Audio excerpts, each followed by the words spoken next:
என்னை பேச வாய்ப்பளித்த ஆற்றல் மிகு செயல் வீரர் நண்பர் மற்றும் பள்ளியின் தலைமை ஆசிரியர் சிலம்பரசன் அவர்களுக்கு எனக்கு என்னுடைய முதற்கண் வணக்கத்தினை தெரிவித்துக் கொள்கிறேன். அவருக்கு உறுதுணையாக இந்த பள்ளியினை மேம்படுத்த அவருக்கு தோள் கொடுத்து அயராது உழைத்துக் கொண்டிருக்கும் சக ஆசிரியர் பெருமக்களுக்கும் எனது பணிவான வணக்கத்தை தெரிவித்துக் கொள்வேன். மாணவ கண்மணியிலே நீங்கள் பேறு பெற்றவர்கள், ஒரு திறமையான ஆளுமையான செயல் வீரர் உங்கள் தலைமை ஆசிரியராக அமைந்திருக்கிறார். அந்த செயல் வீரர் தலைமையிலே அவருடைய வழிகாட்டலிலே நீங்கள் படிக்க பேறு பெற்றீர்கள். உங்களுக்கும் என்னுடைய வாழ்த்துக்கள், வணக்கங்கள்.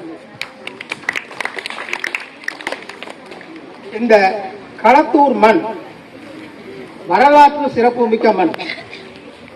இந்த வாலிகண்டபுரம் சுற்று வட்டாரம், இந்த பச்சைமலை சுற்று வட்டாரம் எல்லாமே குறைந்தது 5000 ஆண்டுகள் பழமையான மண். கிட்டத்தட்ட புதிய கற்காலத்திலிருந்து மக்கள் வாழ்ந்து வரும் பகுதி. நாகரிக வளர்ச்சிக்கு ஏற்ப அவ்வப்பொழுது ஏற்படும் அரசியல் மற்றும் வாழ்வியல் சூழல் மாற்றங்களுக்கு ஏற்ப அவ்வப்போது தங்களை தகவமைத்துக் கொண்டு வாழ்வியல் மேம்பாடுகளை அடைந்து வரும் பகுதி இந்த பகுதி. பி களத்தூர். பி களத்தூர்ங்கிறது என்ன அடையாளம் கேட்டா, வண்ணாரம்பூண்டி களத்தூர், பா களத்தூர் சொல்றாங்க. அப்படி இல்லாது விண்ணகரம் பூண்டி களத்தூர். விண்ணகரம் அப்படின்னா பெருமாள் கோயில், பூண்டினா நீர்நிலை அருகில் உள்ள மேட்டுப்பாங்கான பகுதியில் ஏற்பட்ட குடியிருப்பு. நீங்க நிறைய ஊர்கள் பாத்தீங்கன்னா பூண்டிங்கிற பேர்ல வரும். அதுக்கு அர்த்தம் அதான். அந்த காலத்துல முதல்ல அந்த குடியிருப்பு வரும் பொழுது ஒரு நல்ல நீர்நிலைக்கு அருகில உள்ள மேட்டு பகுதியில, பெரும்பாலும் நீர்நிலையெல்லாம் பள்ள பகுதியில் இருக்கும், மேட்டு பகுதியில மக்கள் குடியேறி இருந்த பகுதி பூண்டி என்று அழைக்கப்படும். அப்படி ஒரு பூண்டி தான் இந்த விண்ணகரம் பூண்டி. விண்ணகரம் பெருமாள் கோயில். பெருமாள் கோயில் எல்லாம் விண்ணகரம் என்று சொல்லப்படுவது. இங்கே இருக்கிற லட்சுமி நாராயண பெருமாள் கோயில் அந்த காலத்தில் மிக சிறப்பாக விளங்கிய கோயில். அந்த கோயிலுடைய அருகில் உள்ள ஊர், அதனால் இந்த விண்ணகரம் பூண்டி என்று இதற்கு பெயர். அந்த விண்ணகரம் பூண்டி பக்கத்திலே உள்ள களத்தூருக்கு வி களத்தூர். ஏன் எல்லா ஊருக்கும் இனிஷியல் இல்ல, இந்த ஊருக்கு ஏன் இனிஷியல் இருந்து? வாலிகண்டபுரத்துக்கு இனிஷியல் இல்ல, ரஞ்சன்குடிக்கு இனிஷியல் இல்ல, இன்னும் ரொம்ப பேரும் ஊருக்கு இனிஷியல் இல்ல, இந்த ஊருக்கு ஏன் வீண் இனிஷியல்? ஒரு நிர்வாக பிரிவுல ஒண்ணுக்கு மேற்பட்ட பேர்ல ஊர் இருந்தா அதுக்கு ஒரு மாற்று அடையாளம் தேவைப்படும். எப்படி நம்ம பள்ளியில வகுப்புல ஒரு ராமசாமி ஒரு ராமசாமிக்கு ஒன்றும் பிரச்சனை இல்லை, 2 ராமசாமி 3 ராமசாமி இருந்தாங்கன்னா ஒருத்தருக்கு வித்தியாசம் கண்டுபிடிக்கிறதுக்கு இனிஷியல் வச்சுக்குவாங்க. கே ராமசாமி, பி ராமசாமி அப்படிங்கிற மாதிரி. இந்த களத்தூர் பெரம்பலூர் மாவட்டத்துல 2 ஊர் களத்தூர் வந்ததுனால வித்தியாசப்படுத்துறதுக்காக வேண்டி இத வண்ணாரம்பூண்டி பக்கத்தில் இருக்கிற களத்தூர், விண்ணகரம் பூண்டிங்கிற ஊர் பக்கத்தில் இருக்கிற பெருமாள் கோயில் பக்கத்தில் இருக்கிற களத்தூர். அப்ப டி களத்தூர் ஏன் பேர் வருதுன்னு கேட்டா, முதல்ல கைகளத்தூர் பேர் இருக்கு, அதை ஏன் விட்டுட்டீங்கன்னு கேட்கலாம். அது கைகளத்தூர்ல கழுகுளத்தூர், கல்வெட்டு ஆதாரங்களின்படி அந்த ஊருக்கு பெயர் கழுகுளத்தூர், கைகளத்தூர் இல்ல. கழுகுளத்தூர்ங்கிறத கைகளத்தூரை மாதிரி கூப்பிட்டு சொல்லிட்டு இருக்காங்க. எப்படி விண்ணகரம் பூண்டி வண்ணாரம்பூண்டி ஆச்சோ அது மாதிரி கழுகுளத்தூர் கைகளத்தூர் ஆயிடுச்சு. அதை விட்டுடுவோம். பெரம்பலூர் மாவட்டத்தை பொறுத்த இது ஆரம்பத்திலிருந்து 1802 பெரம்பலூர் மாவட்டம் உருவாக்கி செயல்பட்டு இருக்குது. அப்ப இந்த ஒரு களத்தூர் தான் இருந்துச்சு. அப்ப அது இதுக்கு இன்சியல் கிடையாது. 1920ஆம் வருஷத்துல திருச்சி மாவட்டத்தில் இருக்கிற தாலுகாக்களை மறுசீராய்வு பண்றாங்க. பண்ணும் பொழுது லால்குடி தாலுகா உருவாகுது. லால்குடி தாலுகா உருவாகும் பொழுது அந்த மறுசீரமைப்புல பெரம்பலூர் மாவட்டம், பெரம்பலூர் தாலுகாவில் இப்ப இன்னொரு விஷயம், நீங்க பெரம்பலூர் இன்னைக்கு மாவட்டம் சொல்றோம்ல, அவ்வளவு அத்தனை ஊரும் அன்றைக்கு ஒரே தாலுகா தான், பெரம்பலூர் தாலுகா தான். இன்னைக்குதான் 4 தாலுகாவை பிரிஞ்சிருக்குது, ஒரு மாவட்ட தலைவராக இருக்குது. அந்த பெரம்பலூர் தாலுகாவில் இருந்த ஊட்டத்தூர் உட்பட 16 ஊரை லால்குடியில் சேர்த்துட்டாங்க. இதுக்கு பதிலாக இதுக்கு காம்பன்சேட் பண்ணுறதுக்காக வேண்டி துறையூர் தாலுக்காவை பிரித்து அதில் இருந்த 16 ஊரை இங்கே பெரம்பலூர் தாலுக்காவில் சேர்க்குறாங்க. அந்த 16 ஊரில் களத்தூர் ஒன்று, களத்தூர், தேனூர், கண்ணப்பாடி அந்த மாதிரி ஊர். அந்த களத்தூர் இப்போ பெரம்பலூர் தாலுக்காவில் 2 களத்தூர் வந்துருச்சு. அப்போ இதுக்கு வித்தியாசப்படுத்தணும்.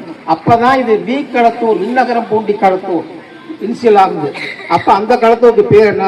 துறையூர் இருந்து வந்ததுனால துறையூர் களத்தூர், டி களத்தூர். அது டி களத்தூர், இது வி களத்தூர். இதுதான் இந்த மண்ணினுடைய வரலாறு, ஊர் பெயருடைய வரலாறு. அது உங்களுக்கு சொல்றதுக்காக சொல்றேன்.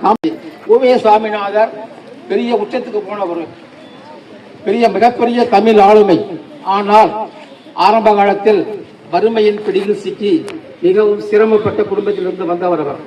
அப்படி அவர் சிரமப்படும் காலத்திலே பெற்றெடுத்து வளர்த்தவர்கள் நம்மளது பெரம்பலூர் மக்கள், குறிப்பாக குன்னம் மக்கள்.